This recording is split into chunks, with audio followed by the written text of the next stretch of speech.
প্রিয় দর্শক, আসসালামু আলাইকুম।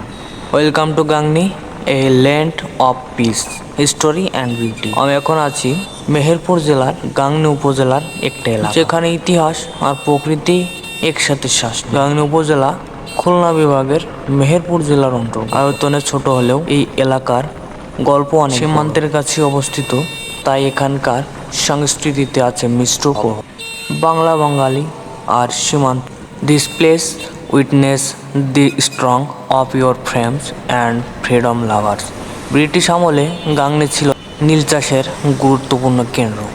এখানে ছিল বিখ্যাত নীলকুঠি, যা আজও সেই সময়ের নীরব সাক্ষী হয়ে দাঁড়িয়ে আছে। 1971 সালে স্বাধীনতা যুদ্ধের সময় গাংনী অঞ্চলেও ছিল মুক্তিযোদ্ধাদের তীব্র প্রতিরোধ।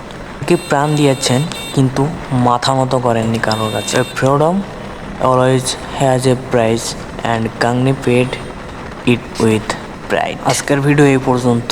সকলে ভালো থাকবেন, সুস্থ থাকবেন। আল্লাহ হাফেজ।